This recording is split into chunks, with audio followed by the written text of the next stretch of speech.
I hate explaining why I'm at the gym at 2 in the morning. It's easier this way, when there's no one to question my presence or my passion for motorsports. The night attendant barely looks up from his phone as I swipe my keycard at Richmond's 24-hour fitness. The same drill every night after my late broadcast: gym clothes, water bottle, and the burning need to prove myself in a world that still sees me as an anomaly. And Audrey Peterson brings us another insightful breakdown of today's qualifying rounds, my boss had mocked, mimicking my sign-off. Then came the kicker, pretty good for someone who's never raced. I attack the treadmill like it personally insulted me, cranking it to level 8. My blonde hair swings in my ponytail as I run, pushing away the doubts that chase me. The empty gym becomes my sanctuary. No men explaining racing strategy to the woman who literally explains it for a living. That's when I notice her. She's on the weight bench, red hair pulled back in a severe ponytail, perfect form as she lifts. I nearly trip on the treadmill. Eleanor Stewart, the Eleanor Stewart, 3-time champion, the woman who walked away from racing at her peak 3 years ago, leaving the motorsport world buzzing with theories and tabloid trash. I slow my pace, trying not to stare. She catches me anyway, those piercing blue eyes flicking in my direction before returning to her reps. Neither of us speaks. That's the beauty of 2 a.m. workouts, the unspoken agreement to respect each other's solitude. Night after night, we continue our silent dance. She lifts while I run. I do ab work while she uses the rowing machine. 2 ships passing in the fluorescent lighting of a deserted gym. Sometimes I think she might recognize me. My face does appear on regional sports broadcasts, but she never gives any indication. After a week of this routine, I'm stretching near the mats when I hear her voice for the first time. Your form's off. I freeze mid-hamstring stretch, looking up to find her standing over me. In person, she's more intense than her racing photos. A few faint freckles across her nose, laugh lines that her publicist always edited out. Excuse me? I manage. On the rower. You're pulling with your arms first. It should be legs back, then arms. She demonstrates the motion standing, and I'm struck by the fluidity of her movement. Power comes from the drive. Thanks for the tip. I try to sound casual, like I'm not internally freaking out that Eleanor Stewart is giving me workout advice. You're that commentator, right? From Richmond Racing Network? She towels off her neck and I notice a small scar near her collarbone, probably from her crash at Daytona. That's me, Audrey Peterson. You called the Martinsville race differently than anyone else would have, said Turner was pushing his tires too hard in the early laps. Everyone thought you were crazy until he blew that right front on lap 223. I can't help the smile that breaks across my face. You watched my broadcast? I watch all of them. She doesn't return my smile, but something softens in her eyes. Not many people understand racing the way you do without having been behind the wheel. She turns to leave, but pauses. Same time tomorrow? Same time, I confirm. Heart racing faster than it did during my sprints. The next night, I find myself checking my reflection in the gym entrance door before heading in. Stupid. Eleanor Stewart isn't here to notice my gym outfit, but when I reach the weights area, she's there holding an extra towel. Thought you might need this, she says, tossing it my way. The AC in this place is brutal after a workout. Something shifts between us after that. We still don't talk much, but there's acknowledgement now. A nod when we arrive, a good night when we leave. Sometimes I catch her watching me as I analyze race footage on my phone between sets. One night, she catches me mimicking a steering motion while visualizing a complex turn sequence. You ever actually drive? She asks, startling me from my concentration. Just my Honda Civic, I laugh. Nothing that goes over 80 without shaking. She steps closer, adjusting my hands on the imaginary wheel. You'd hold it like this in a proper race car. Her fingers are cool against my wrists, gently repositioning them. Smoother, let the car talk to you. For a brief moment, we're frozen there, her hands guiding mine through an invisible turn.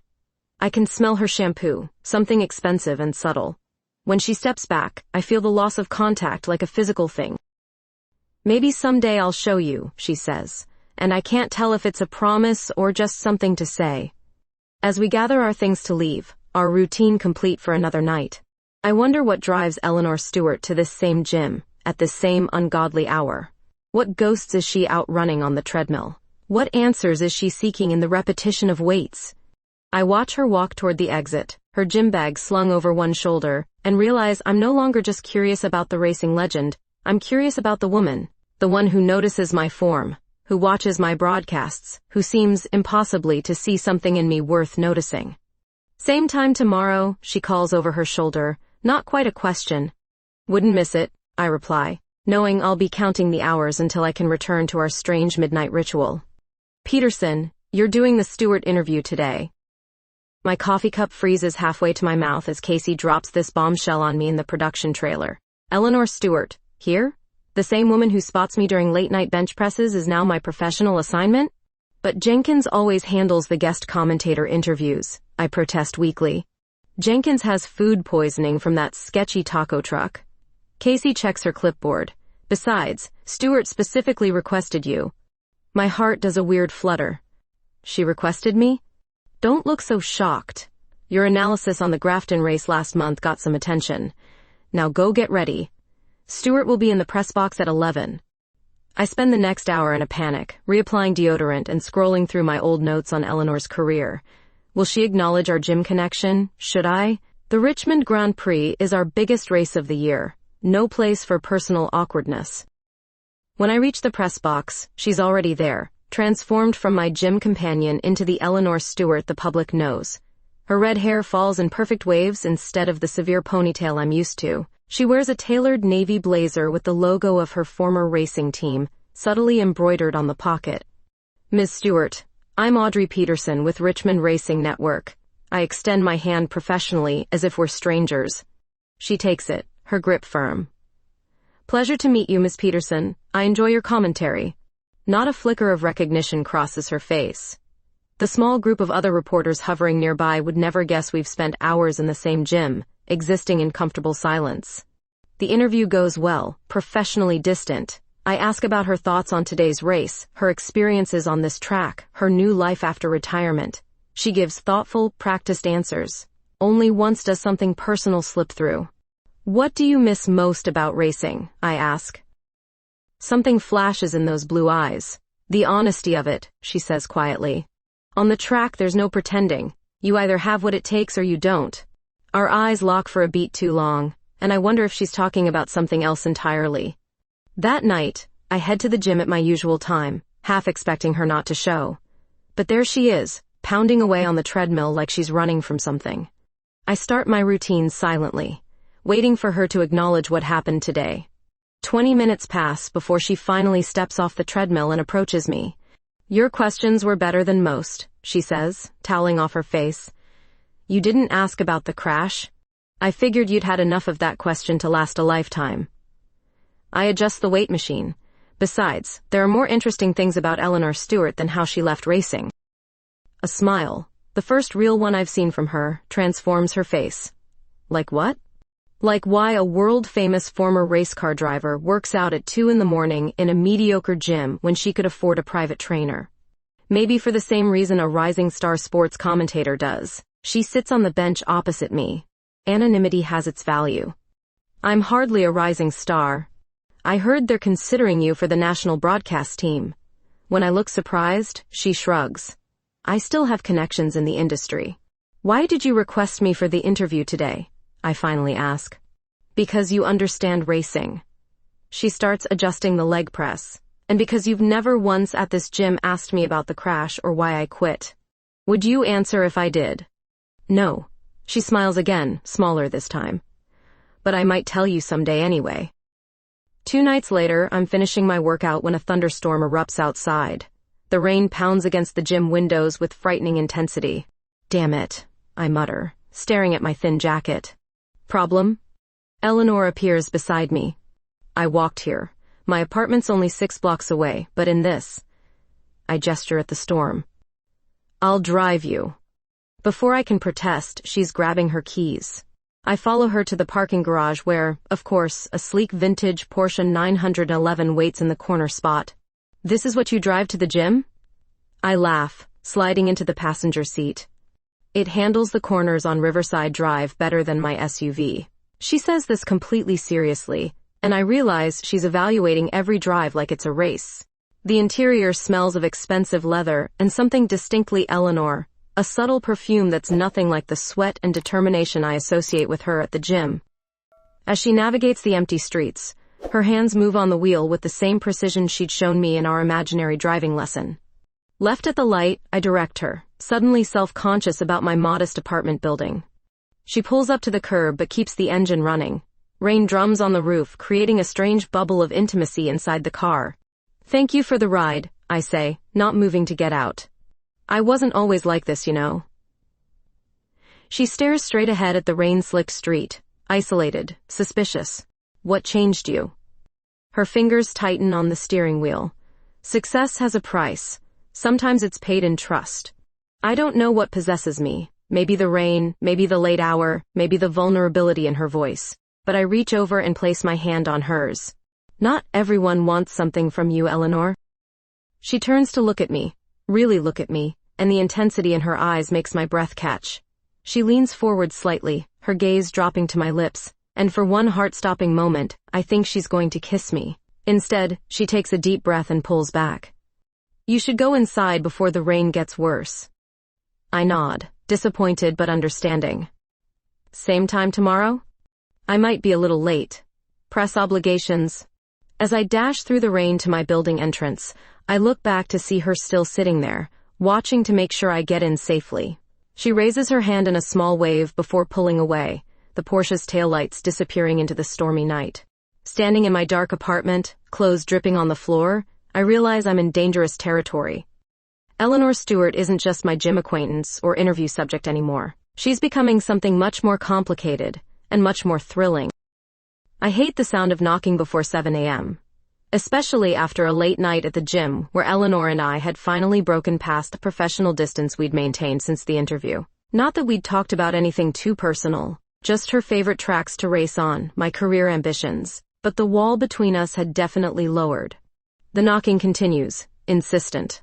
I stumble to the door in my oversized t-shirt and sleep shorts to find a delivery guy holding a plain brown package. "Audrey Peterson?" He thrusts a tablet at me for signature. "I didn't order anything," I mumble, still half asleep. "Well, someone sent you something." He shrugs and leaves the moment I scribble my name. The package has no return address. It's surprisingly light for its size, about the dimensions of a shoebox but weighing much less. I tear off the brown paper to find a simple white box beneath. Inside, nestled in tissue paper, is a single racing glove. It looks worn, expensive leather with reinforced stitching along the palm, the kind professional drivers wear.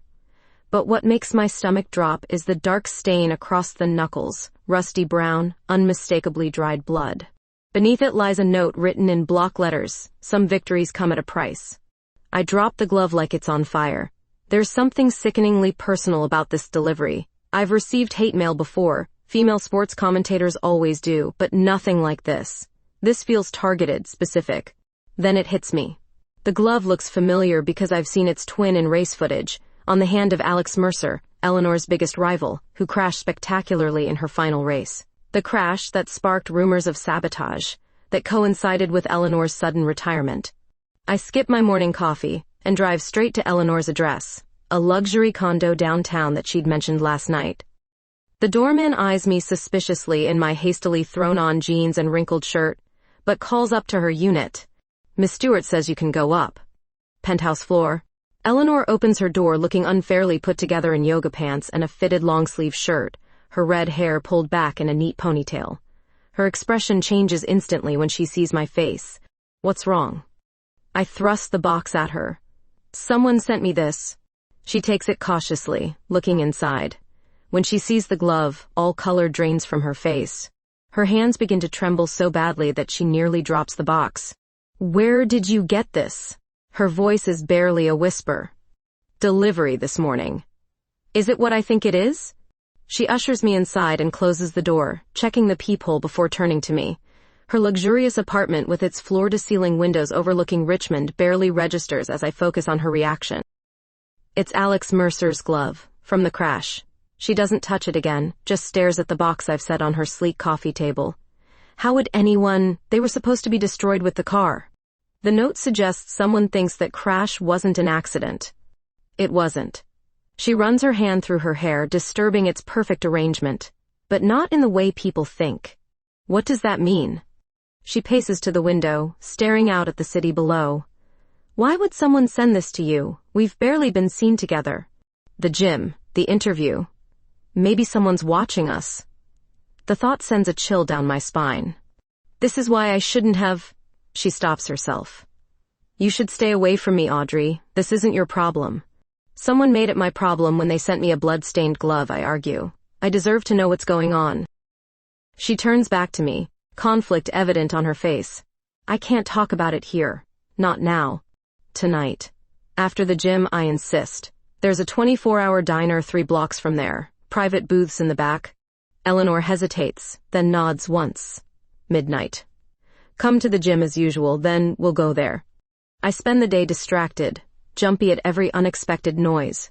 I call in sick to work, something I never do, and research everything I can about Eleanor's final race and Alex Mercer's crash. The theories range from mechanical failure to deliberate sabotage. Mercer survived but left racing with career-ending injuries. Eleanor announced her retirement a week later, citing personal reasons. When midnight finally arrives, I'm already at the gym, going through the motions of my workout while scanning the entrance every few minutes. Eleanor arrives precisely on time, but her usual intensity is missing. She barely touches the equipment before catching my eye and nodding toward the door. The diner is nearly empty when we arrive. We slide into a booth far from the few other night owls, order coffee, and sit in tense silence until the waitress leaves. I was blamed for the crash, Eleanor finally says, her voice low. Not officially, but in ways that mattered. Whispers in the paddock, sponsors pulling away. Mercer's team implied I'd pushed him into the wall deliberately. Did you? Her blue eyes flash with anger. I would never. Racing has risks, but I never drove dirty. Then why retire at the peak of your career? She stares into her coffee. Because I started getting threatening messages. Photos of tampering that had been done to my car before that race. Tampering that could have killed me too if a routine inspection hadn't caught it. Someone sabotaged both cars. I lean forward, journalist instincts firing. Not someone. My manager. Marcus. She says the name with quiet venom. He had gambling debts. He'd bet against me in that race. The tampering was meant for me, but Mercer's car got the worst of it when we tangled. You can't know that for sure. I found the evidence in his office. Photos, receipts. But he had too many connections. Said if I went public, he'd make sure I was blamed instead. She takes a shaky breath. So I walked away. Let my reputation take the hit. And now someone's dragging it all back up. Eleanor reaches across the table, her fingers brushing mine in the most deliberate touch we've ever shared. Whoever sent that glove is sending a message. They know something. And they're using you to get to me. Her touch sends electricity up my arm despite this serious conversation. When she starts to pull away, I catch her hand, holding it firmly. Then, let them, I say with more courage than I feel. I'm not scared off that easily. The look she gives me is complicated. Worry, admiration, and something warmer that makes my heart race. As we sit there with our hands joined across the table, I know we've crossed a line. Whatever comes next, we're facing it together. The text message arrives. While I'm prepping for a broadcast, ask Stuart about the blood money. Stay out of things you don't understand. My hand trembles as I show my phone to Casey, who's hovering nearby with her clipboard. Probably just some racing truther with too much time, she says, but I notice her expression tighten. You've been seen with Stuart a lot lately. People notice these things. We occasionally work out at the same gym, I deflect. Casey raises an eyebrow. And have coffee at midnight? Richmond isn't that big, Audrey. I feel exposed, like someone's been watching our every move. The text message wasn't from a random troll. This person knows about Eleanor and me, knows about the glove, knows something about whatever happened 3 years ago. After the broadcast, 3 more messages arrive in quick succession. Stuart ruined lives. Don't let her ruin yours. Some secrets should stay buried. Final warning, back off. That night, I wait at the gym, but no Eleanor. I try calling her. When did we even exchange numbers? Somewhere between the diner and now, but it goes straight to voicemail. I finish my workout distracted, constantly checking the door.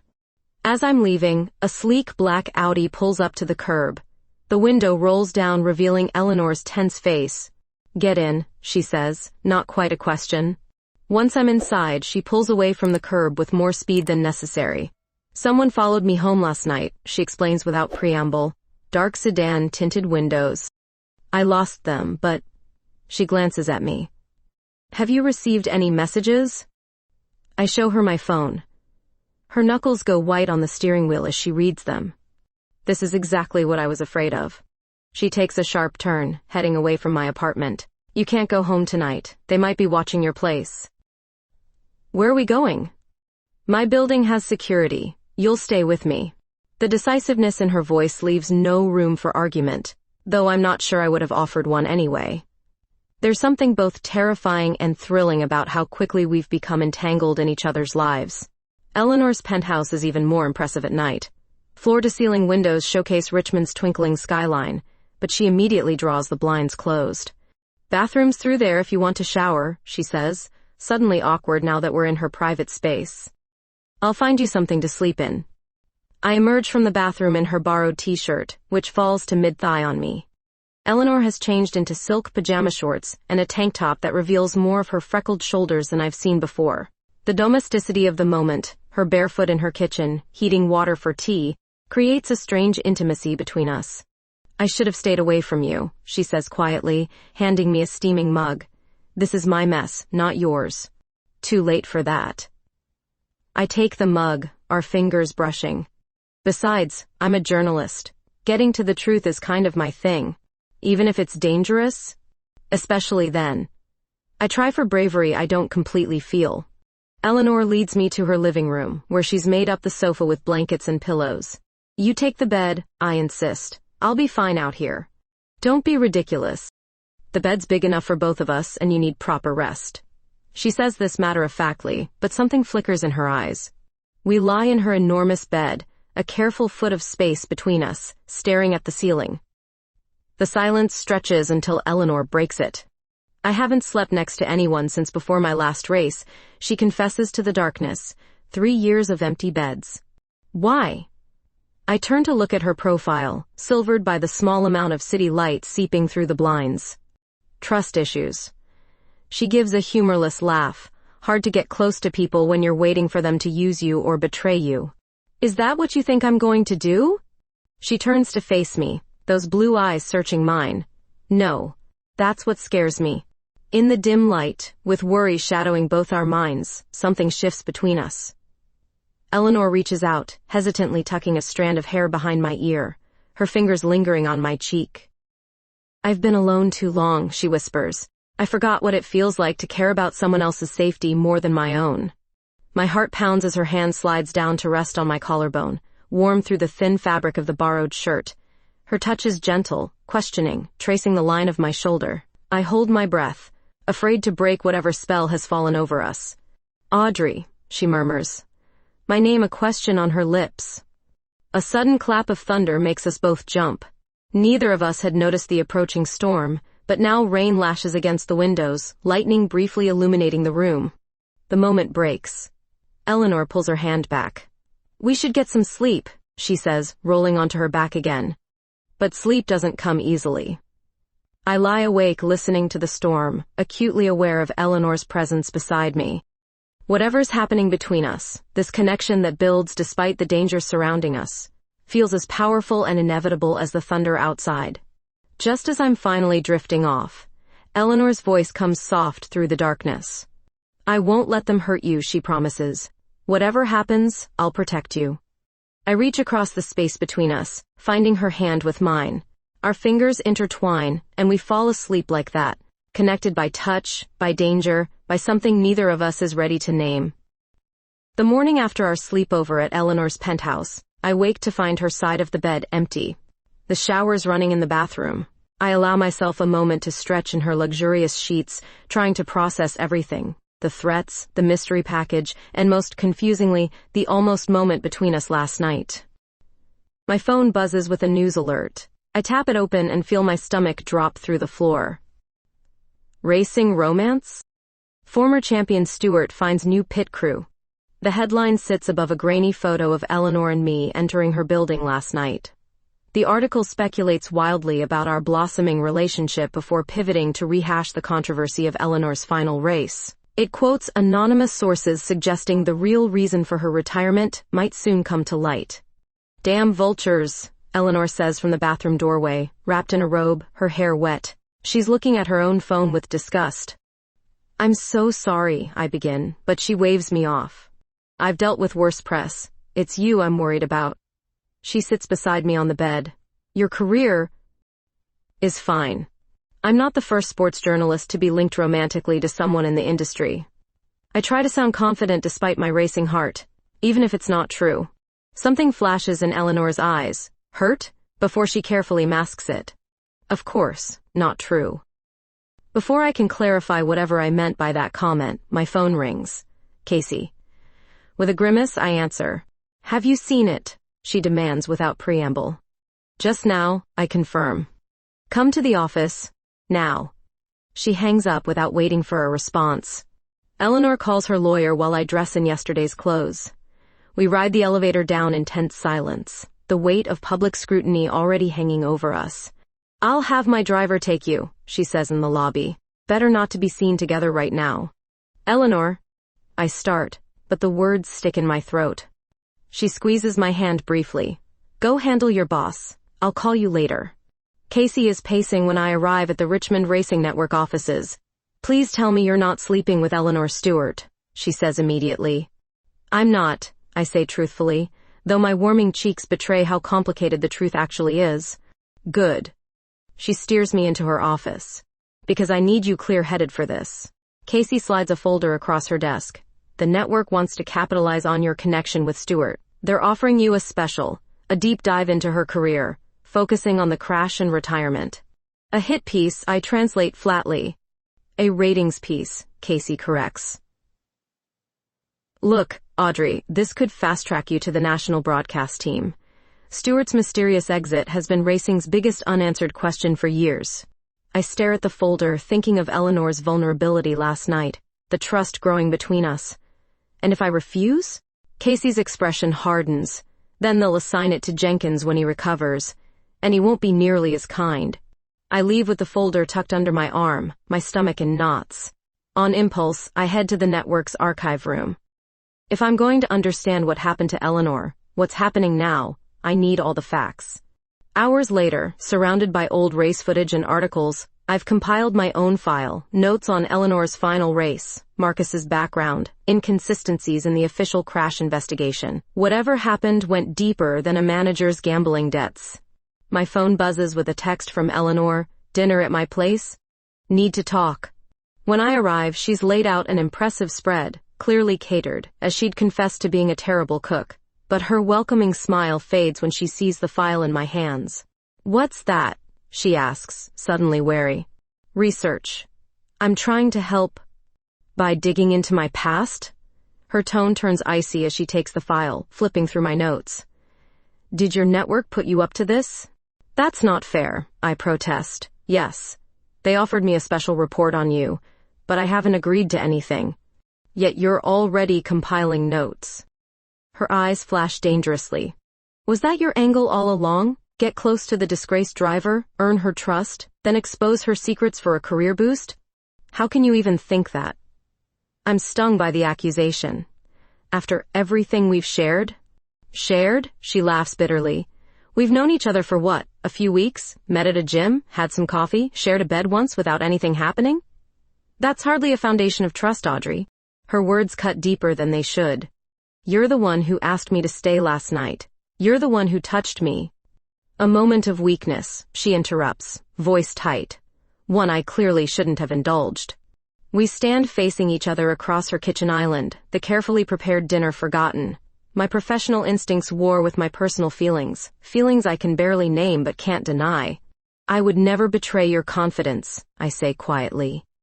I was researching to help you figure out who's threatening us, not to expose you. Us? She raises an eyebrow. There is no us, Audrey. There's me with my ruined reputation and complicated past, and you with your rising career. Don't confuse the two. Her dismissal stings like a slap. I grab my purse, pride keeping my tears at bay. For someone who doesn't trust easily, you're awfully quick to assume the worst of people. I turn to leave, but pause at the door. And for the record, I add, my voice surprisingly steady.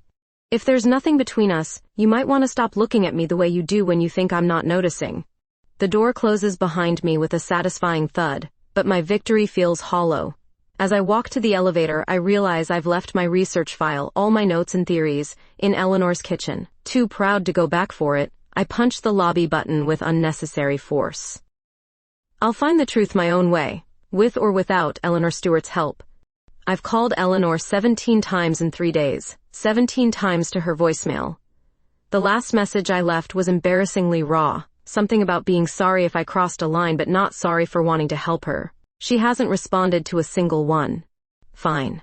If Eleanor Stewart wants to shut me out, I'll find answers elsewhere. I may not have my notes anymore, but I still have my press credentials and a stubborn streak that's gotten me this far in a male-dominated industry. The Richmond International Raceway is quiet today. No races, just a few teams testing.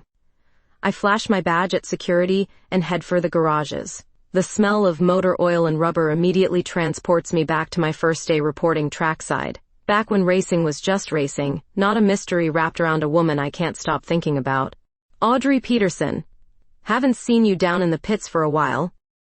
Tim Ramirez, a veteran mechanic I've interviewed dozens of times, waves me over. His hands are black with grease as he works on an engine component.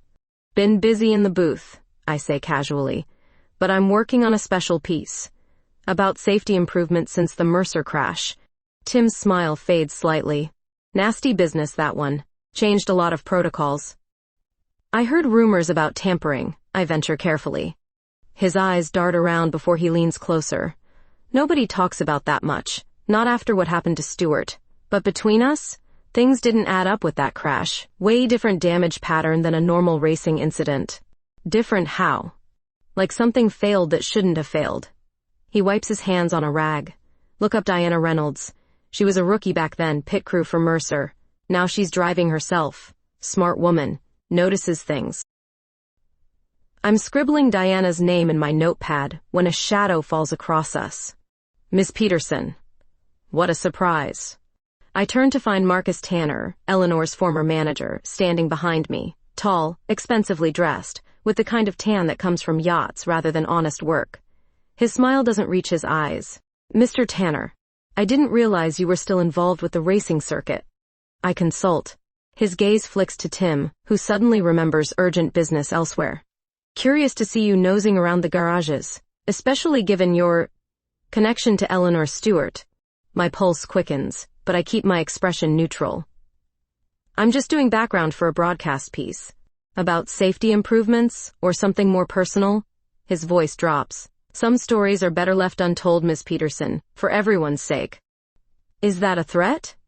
A professional courtesy. He adjusts his designer watch. Eleanor crashed and burned once. Metaphorically speaking, of course. I'd hate to see the same happen to your promising career.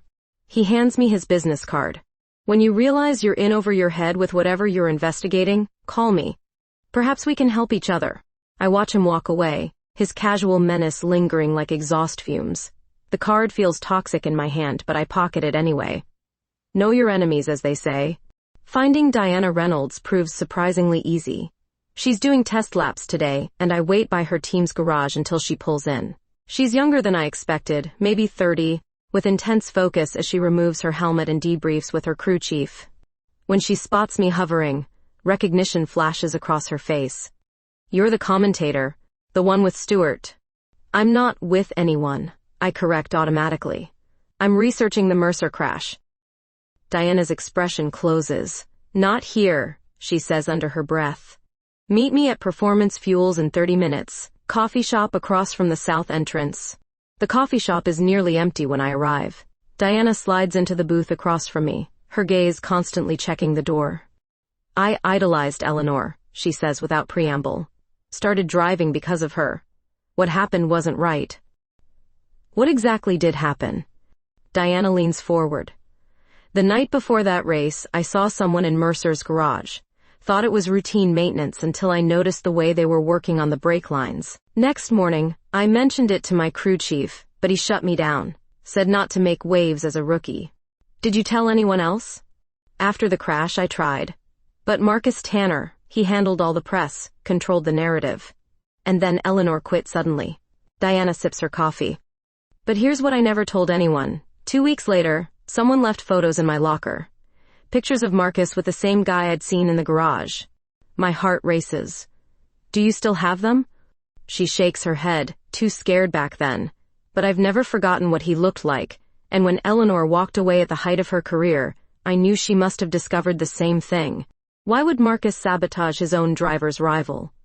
Wouldn't he want Eleanor to win? Unless he bet against her. Big money moves around racing.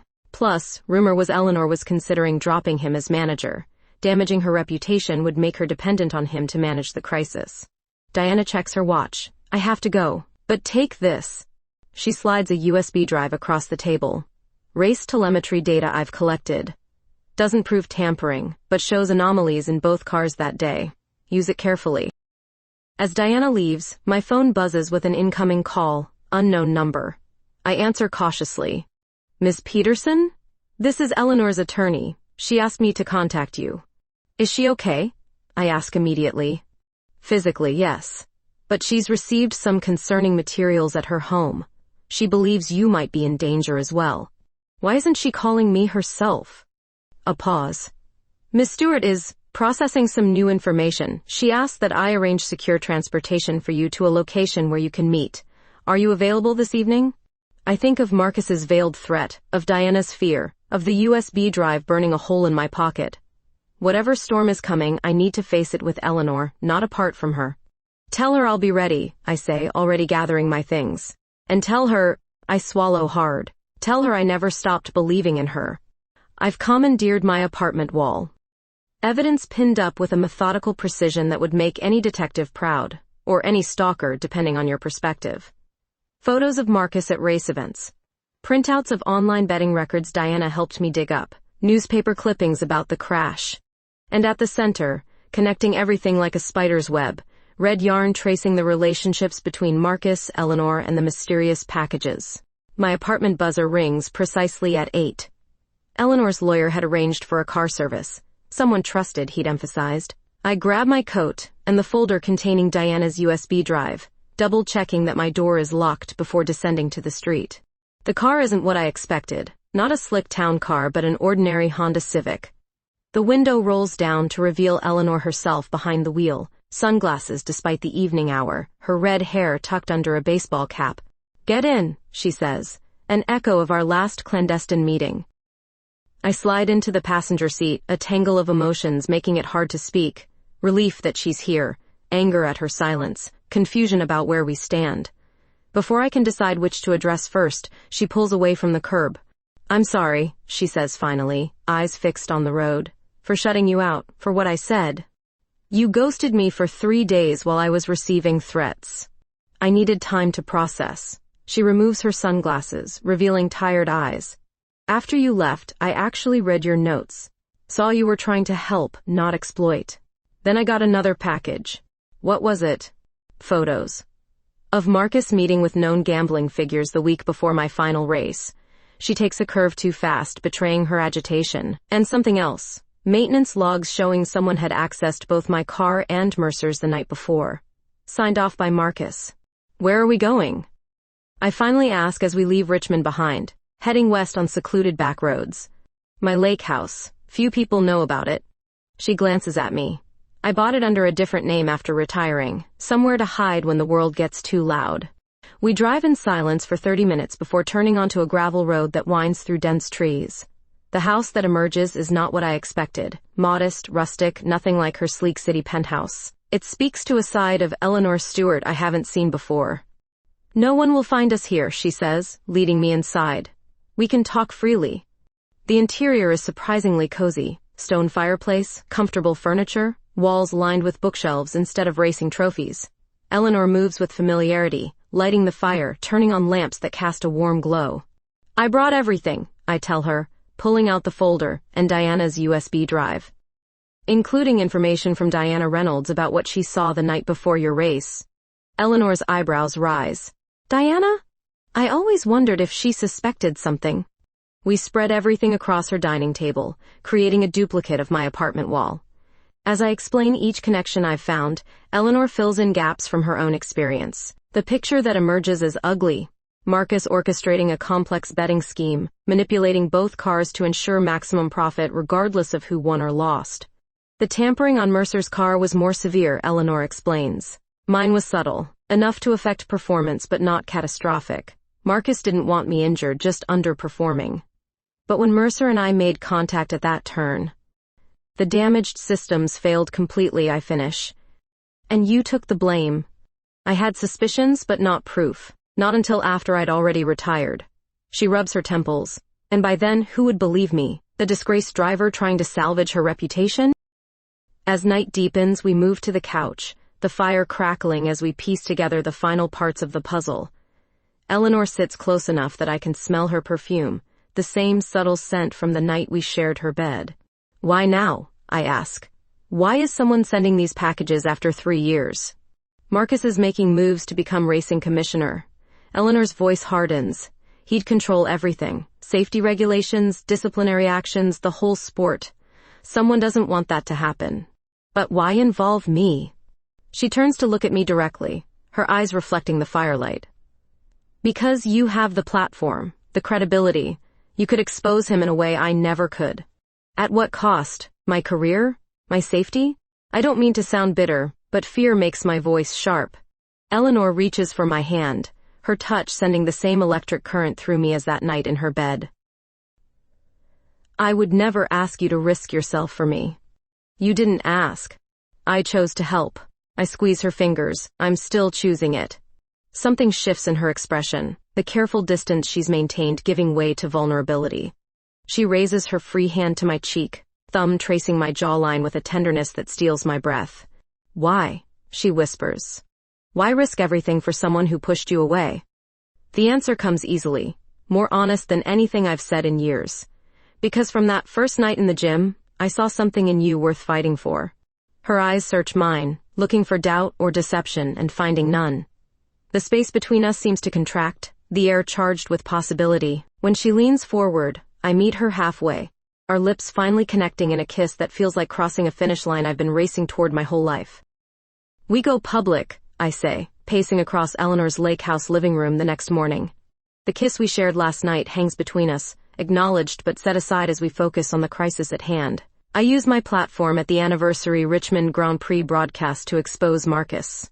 Eleanor, curled in an armchair with coffee, watches me with concern. It's too dangerous. If Marcus realizes what you're planning, he already suspects I'm digging. I sit on the ottoman in front of her, but he doesn't know what evidence we have. The timing is perfect. He'll be there as a VIP guest, celebrating the legacy he helped build. Audrey, her voice softens. This could end your career. Or launch it. I take her hand. Exposing corruption in racing. That's the kind of journalism I got into this business for. She studies my face, then nods slowly. If we're doing this, we need a backup plan. Marcus won't go down quietly. We spend the day crafting our strategy. Eleanor calls her attorney to prepare for the fallout. I contact Casey with a cryptic message about a major story breaking at the anniversary race. By evening, we have contingency plans layered upon contingency plans. As dusk falls, Eleanor's phone rings, a number she doesn't recognize. She puts it on speaker. Miss Stewart, a distorted voice greets us. I hope you're enjoying your little investigation. Eleanor's eyes meet mine, wide with alarm. Who is this? A concerned party. Your former manager is nervous about your recent activities. Very nervous. Marcus can go to hell, she snaps. Perhaps. But first, he wants to ensure your silence. Check your email. The call ends abruptly. Eleanor opens her email on her laptop, finding a message with a single video attachment. When she plays it, surveillance footage shows someone tampering with a car in a darkened garage. That's my car, I whisper, recognizing the dented bumper from where I'd backed into a pole last month. He's threatening you, Eleanor says, her voice shaking with rage. The brakes, they've tampered with your brakes. My blood runs cold. When was this taken? Timestamp says yesterday, while we were meeting with Diana. Eleanor is already grabbing her keys. We need to get back to Richmond, now. The drive back is tense, Eleanor pushing her Honda well beyond safe speeds on the dark country roads. I keep checking my phone, expecting more threats, but there's only silence. Marcus did this same thing before my final race, Eleanor says. knuckles white on the steering wheel. Threatened me with evidence of tampering, made it look like I was involved. It's his signature move, using people's cars against them. As we approach the city limits, Eleanor suddenly stiffens. We're being followed. In the side mirror, I see headlights gaining on us fast, too fast. Before Eleanor can accelerate, the vehicle rams us from behind. The Honda lurches forward as Eleanor fights to maintain control. "Hold on!" she shouts, as the car behind us rams again, harder. Eleanor's racing reflexes kick in. She executes a perfect defensive maneuver, creating space between us and our pursuer. For a moment, I think we're clear, until we reach a sharp curve and Eleanor presses the brake pedal. Nothing happens. "Damn it!" she shouts, frantically pumping the useless pedal as we speed toward the curve. "They got to this car too!" Time slows as Eleanor's training takes over. She downshifts aggressively, using the engine to brake. She works the steering wheel with precision, finding the perfect line through the curve that physics will allow. The tires scream in protest, but we make it through, barely. "There's a runoff area ahead," she says with eerie calm. "When I tell you open your door and be ready to jump, I'll slow us as much as possible." "Are you insane?" "Trust me." Her eyes never leave the road. I've walked away from worse crashes. Somehow, I believe her. As we approach the runoff area, Eleanor gets the car down to about 30 miles per hour, still dangerous but survivable. "Now!" she shouts. We bail out in synchronized movements, hitting the grassy shoulder and rolling to disperse the impact. The Honda continues forward, eventually coming to rest against a guardrail. Behind us, the pursuing vehicle has disappeared. Eleanor crawls to me, hands frantically checking for injuries. "Are you hurt? Audrey, talk to me!" "I'm okay," I gasp, taking stock of scraped palms and what will become spectacular bruises. "You?" She helps me to my feet, wincing at her own injuries. "We need to get somewhere safe. Marcus knows we're back." An hour later, we're in a motel room paid for in cash, using the first aid kit to patch each other up. Eleanor's phone rings. "Diana." "They came for me too," Diana says when Eleanor puts her on speaker. "Someone tampered with my race car during testing." If I hadn't noticed. "Are you safe?" I ask. "For now. But we need to end this." Diana's voice hardens. "The anniversary race is tomorrow. Whatever you're planning, I want in." After the call, Eleanor sits beside me on the bed, gently cleaning a cut on my forehead. Her touch is tender despite the adrenaline still coursing through us. "We can still back out," she says softly. "Disappear somewhere. Start over." I catch her wrist, stilling her movements. "And let Marcus win? Let him do this to someone else? Not a chance." Her eyes shine with something between pride and fear. "You're the bravest person I've ever met, Audrey Peterson. Now who's being ridiculous?" I try to joke, but my voice cracks. Eleanor leans forward, pressing her forehead gently against mine. "If something happens tomorrow—" "Don't," I interrupt. "We're both walking away from this, together." She kisses me then, not gentle like our first kiss, but desperate and deep, like someone trying to memorize the taste of something they might lose. I pull her closer, needing the reassurance of her body against mine, proof that we're both still here, still fighting.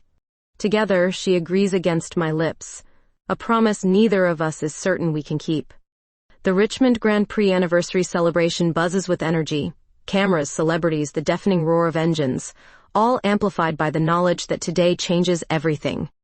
From my commentary booth, I can see Marcus Tanner working the crowd below, shaking hands with racing executives, his path to becoming commissioner seemingly assured. He doesn't know that in my earpiece, Diana Reynolds is confirming she's in position, that Eleanor waits backstage with a thumb drive containing all our evidence, that my producer Casey has reluctantly agreed to let me honor the sport's history with a special segment that will actually burn it all down. 30 seconds, Audrey, the director says in my ear. My hands tremble slightly as I adjust my microphone. Last night, Eleanor and I barely slept, holding each other in that anonymous motel room, whispering contingency plans and things that felt dangerously like promises for a future neither of us was certain we'd have. 10 seconds. 5, 4. The red light blinks on. I smile into the camera with a confidence I don't completely feel. Good afternoon, racing fans. I'm Audrey Peterson, coming to you live from the 50th anniversary of the Richmond Grand Prix. Today we honor not just the history of this storied track, but the integrity of a sport built on skill, courage, and fair competition. I see Marcus in the crowd below, his self-satisfied smile faltering slightly at my emphasis on integrity. 3 years ago, this very track saw one of racing's most controversial moments. The crash that ended Alex Mercer's career and preceded Eleanor Stewart's sudden retirement. On cue, monitors throughout the venue display the footage we've prepared. Not just the familiar crash, but the evidence we've compiled, maintenance logs, betting records, the surveillance video of Marcus's associates tampering with vehicles. New evidence suggests this was no racing incident, but the result of deliberate sabotage orchestrated by manager Marcus Tanner, who stood to profit enormously from manipulated race outcomes through illegal betting. Chaos erupts below. Security personnel move toward Marcus, who's frantically looking for exits. In my earpiece, Casey hisses, "What the hell, Audrey? Control room's going crazy." I ignore her, continuing with steady determination. These allegations are supported by documentation provided by multiple sources, including Diana Reynolds, who witnessed tampering the night before the race, and Eleanor Stewart, who chose retirement rather than participate in a cover-up. The broadcast director tries to cut to commercial, but Diana has temporarily locked the system, a trick she learned from her tech-savvy pit crew. I have just seconds before they override it. This evidence has been provided to racing officials and Richmond police. As journalists and fans, we must demand accountability from those entrusted with. The feed cuts. My microphone goes dead. But it doesn't matter. The truth is out. Below, Marcus is being detained by security, screaming about lawsuits and setups. My heart pounds as I remove my earpiece, knowing my career at Richmond Racing Network likely ended with that broadcast. Casey appears beside me, her expression a mix of fury and reluctant admiration. "You're fired, obviously, but that was damn good journalism, Peterson. Worth it," I tell her, already scanning the crowd for Eleanor. I find her backstage, surrounded by reporters peppering her with questions. When she spots me, she pushes through them, not caring who sees as she pulls me into a fierce embrace. "You did it," she whispers against my hair. "We did it," I correct, pulling back to meet her eyes. "Though I'm pretty sure I just imploded my career." "About that." She smiles mysteriously. "Come with me." Eleanor leads me through the crowd to where Diana stands with an older man in an expensive suit, the CEO of National Racing Network. "Ms. Peterson," he says, extending his hand. "That was quite a debut audition for our investigative sports division. Diana tells me you might be available for immediate employment." 1 year later, I stand in the winner's circle at the Richmond track, microphone in hand. The crowd roars as Diana Reynolds takes her victory lap, her first major win since joining Eleanor's newly formed racing team. "And how does it feel to win on this track, with all its history?" I ask Diana as she removes her helmet, her face flushed with triumph. "Feels like justice," she grins, spraying champagne toward the cameras. After wrapping my broadcast, I find Eleanor waiting by the pit wall. No longer hiding, no longer haunted. The investigation into Marcus resulted in multiple convictions, clearing her name completely. Now she's building a racing empire on her own terms, with a women-led team that's changing the sport. "Good show today, commentator," she says, pulling me close despite the crowd. "Not so bad yourself, coach." The track empties as crews begin cleanup. We linger, watching the sunset paint the asphalt gold. Eleanor takes my hand, leading me to the exact spot where Mercer crashed 3 years ago. "I never thought I'd find peace here," she admits. "Never thought I'd find you." She drops to one knee suddenly, producing a small velvet box. My heart stops, then races like an engine pushed to its limits. "Audrey Peterson," she says, her voice steady despite the tears in her eyes. "You fought for the truth when everyone said to leave it buried. You fought for me when I pushed you away. Will you keep fighting beside me for the rest of our lives?" The diamond catches the last rays of sunlight as she opens the box. Around us, Diana and the team have appeared silently, witnessing this moment. "Yes," I whisper, then louder. "Yes." As Eleanor slides the ring onto my finger and stands to kiss me, Diana starts the applause that spreads through the remaining crowd. In this moment, surrounded by the smell of rubber and fuel, the fading engine echoes, and the woman who taught me that some races are worth every risk, I've never felt more victorious.